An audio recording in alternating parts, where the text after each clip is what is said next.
जय श्री कृष्णा। राधे राधे भक्त जनों, आज आप सुनेंगे जेठ मास की रविवार व्रत कथा।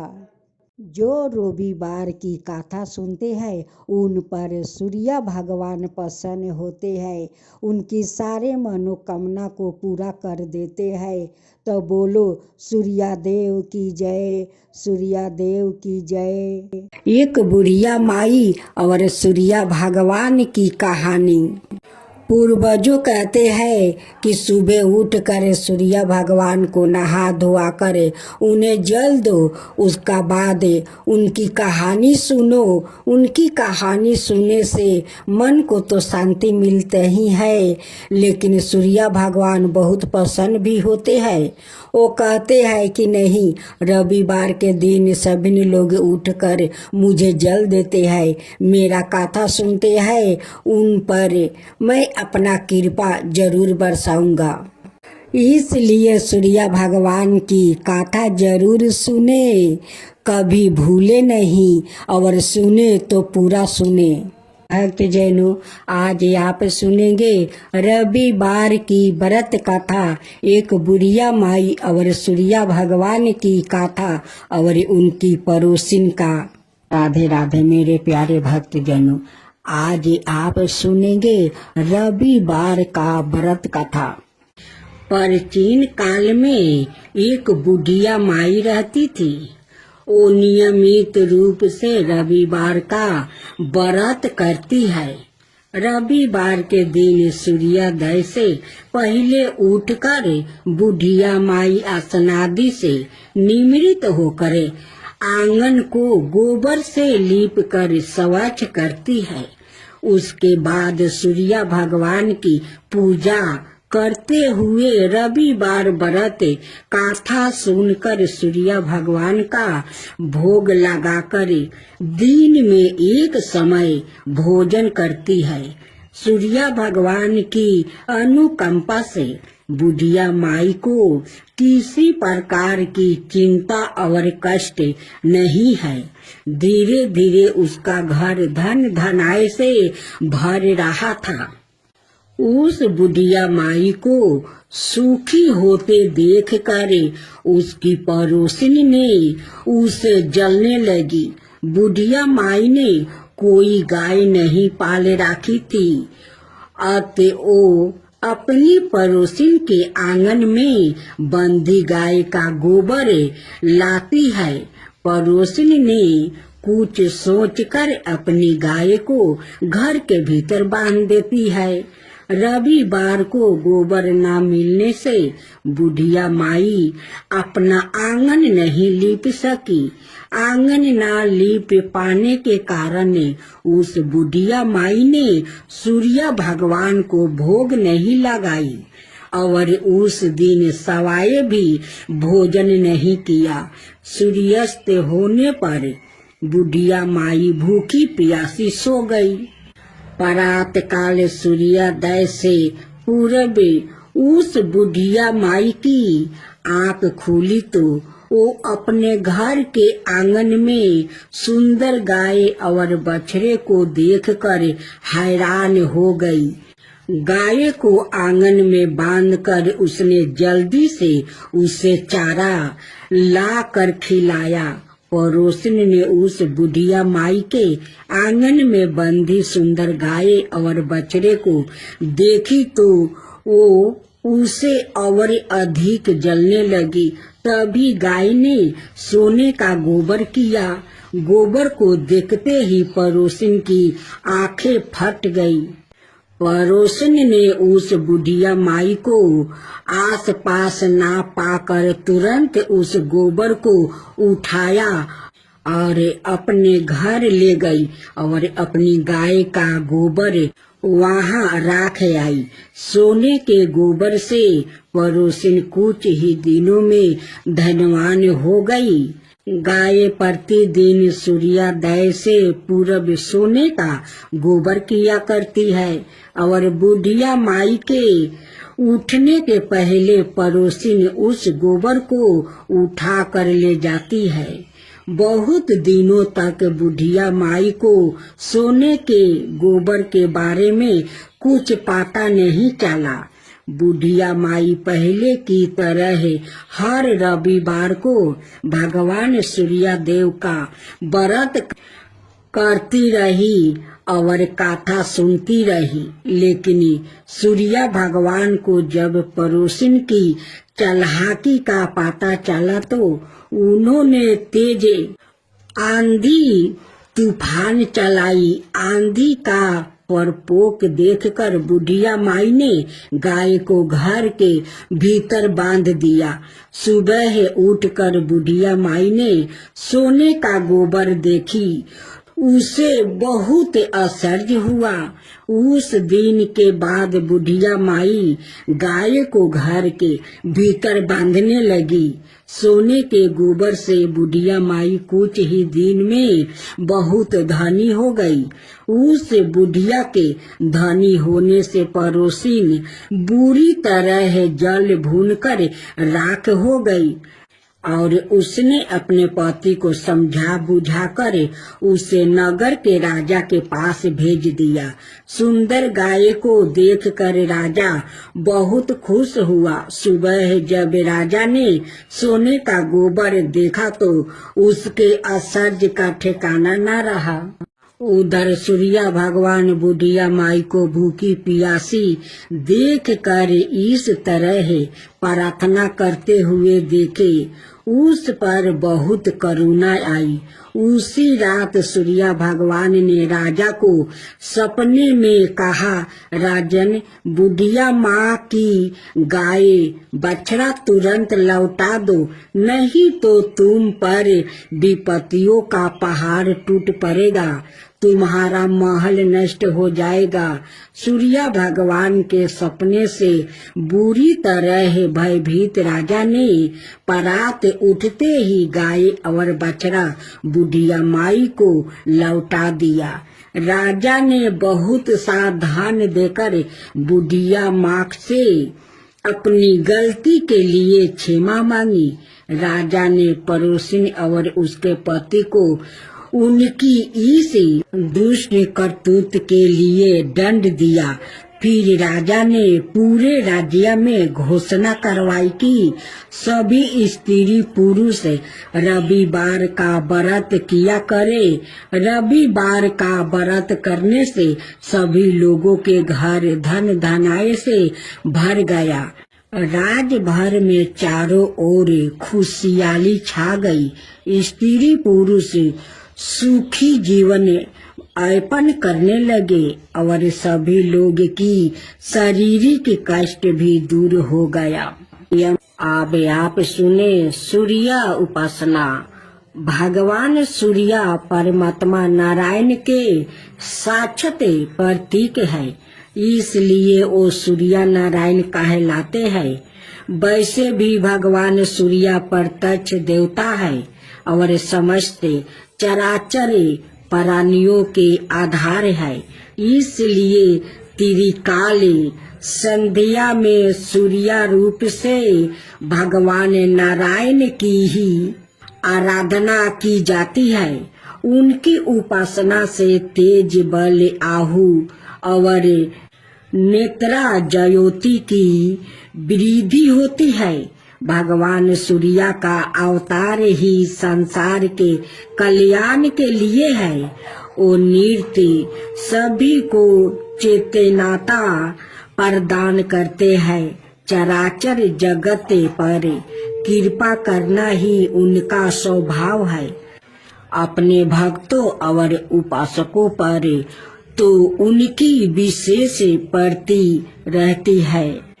पंचों देवों उपासना में उनका विशिष्ट स्थान है। भगवान भास्कर समस्त बुराइयों को दूर कर कल्याण और मंडल प्रदान करने वाले हैं, इसलिए उनसे प्रार्थना की जाती है। शास्त्रों किरणों वाले दूरादर्शतामा भगवान सूर्य हमें अस्त से ताश की और अंधकार से प्रकाश की और मृत्यु से अमरताओं की ओर ले जाते हैं। उनका अनुग्रह प्राप्त होने पर व्यक्ति के शतायु ही नहीं दीर्घ हो जाता है। उनकी उपासना से वृद्धि अत्यंत निर्मल हो जाती है, अंत कारण पवित्र हो जाता है और साधक भगवत प्राप्ति की योग्यता प्राप्ति कर लेता है। वृद्धि के विवेक के भगवान सविता ही है, इसलिए गायत्री मंत्र भगवान से सर्द वृद्धि के लिए ही प्रार्थना की गई है। वैदिक मंत्रों के दृष्टि सभी ऋषि महर्षि दैत्यों उपासना के द्वारा ही हर्ष मेधा और अध्यात्म ज्ञान से संपन्न हुआ। भगवान सूर्या सौलभ उपासना ही प्रसन्न होकर भक्तों को अपनी महानियों कृपाओं का अवलंबन प्रदान करते हैं। उनकी कृपा से ना जाने कितनों का उद्धार हुआ है, इसकी कोई गणना नहीं है। उपनिषद के ऋषियों को भगवान सूर्य की कृपा प्राप्ति हुई। उपनिषदों में वर्णित मधु विद्या, ब्रह्मा विद्या, दाहर विद्या, ओपिकोलस विद्या आदि के पीछे भगवान सूर्य की उपासना ही है। भगवान सूर्य को गुरु भी कहा जाता है। श्री हनुमान जी ने इन्हीं से शिक्षा ग्रहण की थी। इन्हीं की कृपा से महायोग। राधे राधे भक्त जनों, आज आप सुनेंगे रविवार व्रत कथाओं। पहले विधि साथ में सुनते हैं सूर्य भगवान की कथा। विधि सबर मनोकामनाओं की पूर्ति हेतु रविवार का व्रत श्रेष्ठ है। इस व्रत की विधि इस प्रकार है। प्रात काल स्नादि से निवृत्त हो स्वच्छ वस्तु धारण करे, शांत चित्त होकर परमात्मा का स्मरण करे। भोजन एक समय से अधिक नहीं करना चाहिए।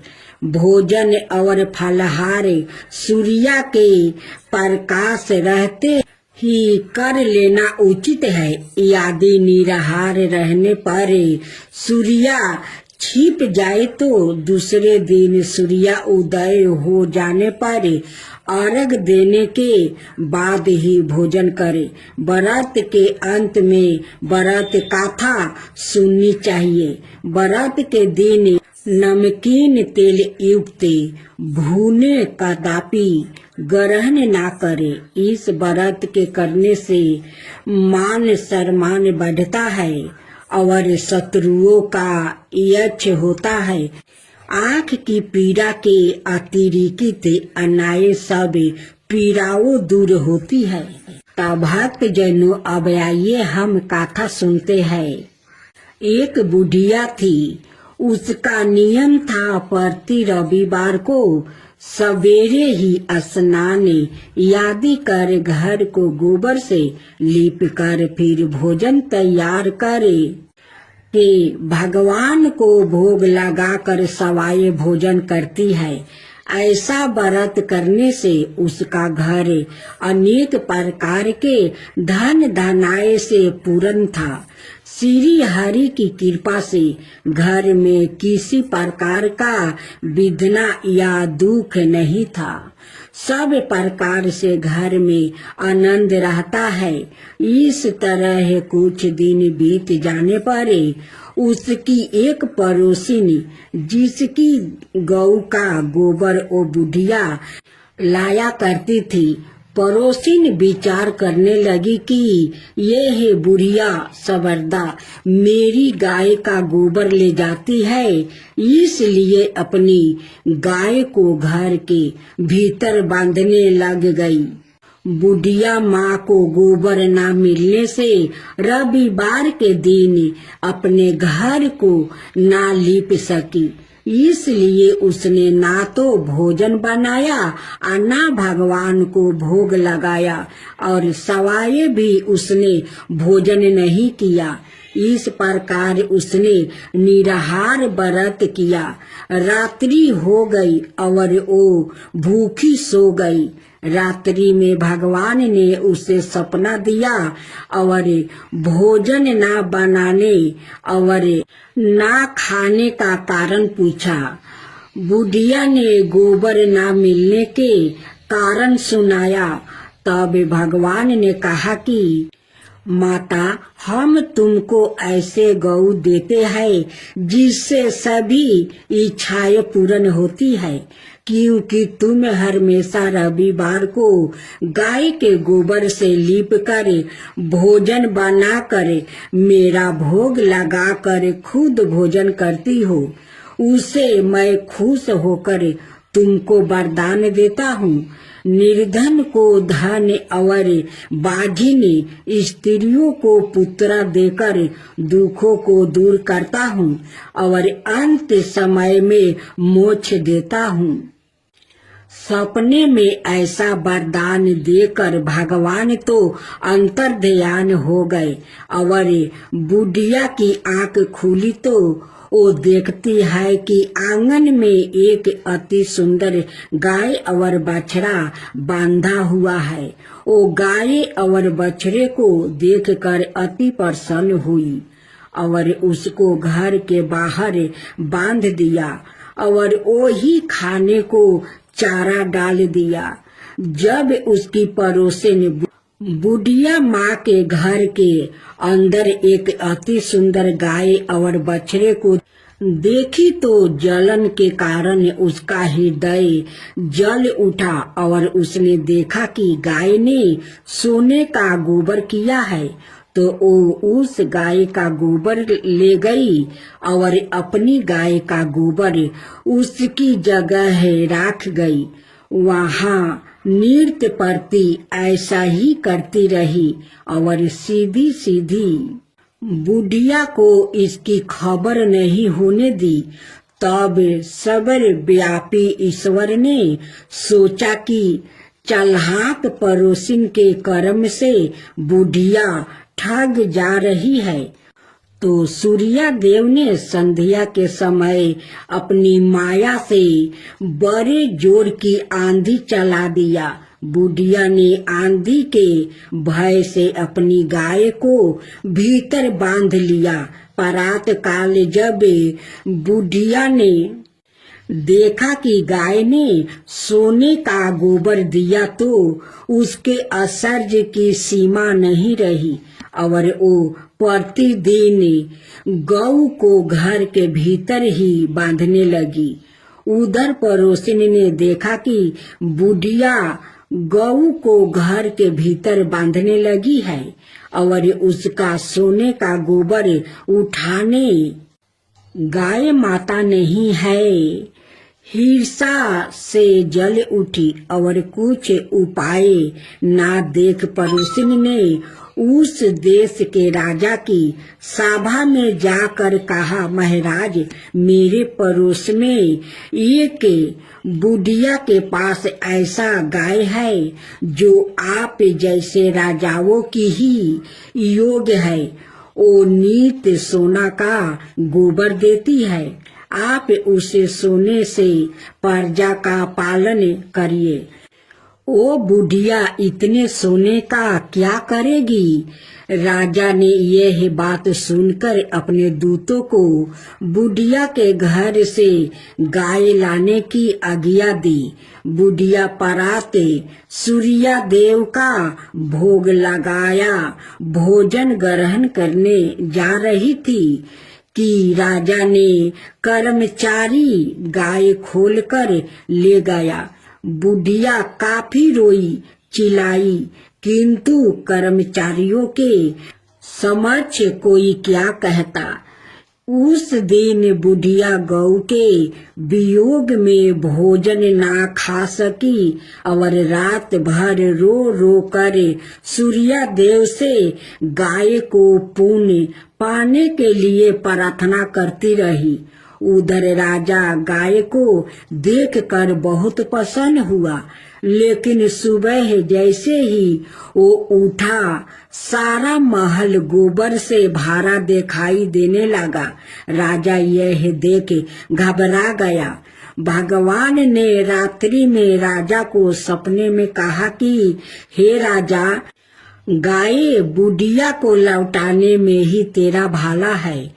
उसके रविवार के व्रत से प्रसन्न होकर मैंने उसे गाय दिया था। परात होते ही राजा ने बुढ़िया को बुलाकर बहुत से धन के साथ सम्मान सहित गऊ बछड़ा लौटा दिया। उसकी पड़ोसिन को बुलाकर उचित दंड दिया।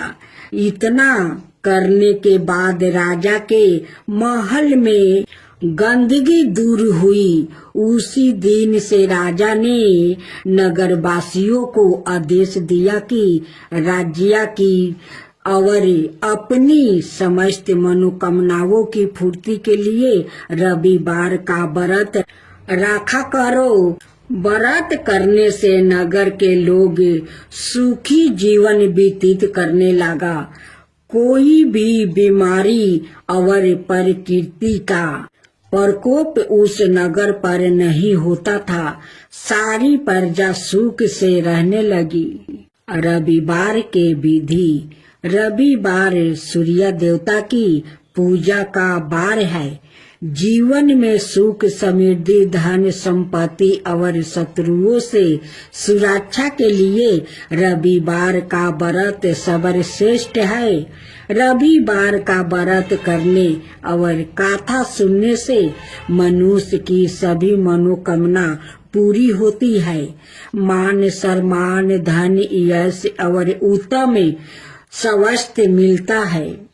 रविवार को सूर्य उदय से पूर्व बिस्तर से उठकर शौच और स्नादि से निवृत्त होकर स्वच्छ लाल रंग के वस्त्र पहने। तत्पश्चात घर के ही किसी पवित्र स्थान पर भगवान सूर्य की स्वर्ण निमिरित मूर्ति या चित्र स्थापित करे। इसके बाद विधि विधान से गंध पुष्पादि से भगवान सूर्य का पूजन करे। पूजन के बाद व्रत कथा सुने। व्रत कथा सुनने के बाद आरती करे। तत्पश्चात सूर्य भगवान का स्मरण करते हुए ओम हने हीन होने सूर्याय नमः इस मंत्र का 12 या 5 अथवा 3 माला जप करे। जप के बाद शुद्ध जल रक्त चंदन अक्षत लाल पुष्पा और दूबा से सूर्य को अर्घ दे। सतबीत भोजन और फलाहार करे। भोजन में गेहूं की रोटी दलिया दूध दही घी और चीनी खाए। रविवार के दिन नमक मत खाइए। आज आप सुनेंगे अब श्री सूर्य देव की आरती। जय जय जय रविदेव जय जय जय रविदेव रजनी पति मध्यारी सतदल जीवन दाता सठ पद मन मुदिकारी हे दीन मन दाता जग के हे रवि देवा जय जय जय रवि देव जय जय जय रवि देव जय जय जय रवि देव। नबी मंडल के बासी जयोति पर साक देवा निज जन हित सुति राशि तेरी हम सब सेवा करते हैं रवि देव। जय जय जय रवि देव, जय जय जय रवि देव, जय जय जय रवि देव। कनक मदन मन मोहिते रुचिर प्रभा प्यारी, निज मंडल से मंडिते अजर अंबर छविधारी। हे सूरि बर रवि देवा, जय जय जय रवि देव, जय जय जय रवि देव, जय जय जय रवि देव।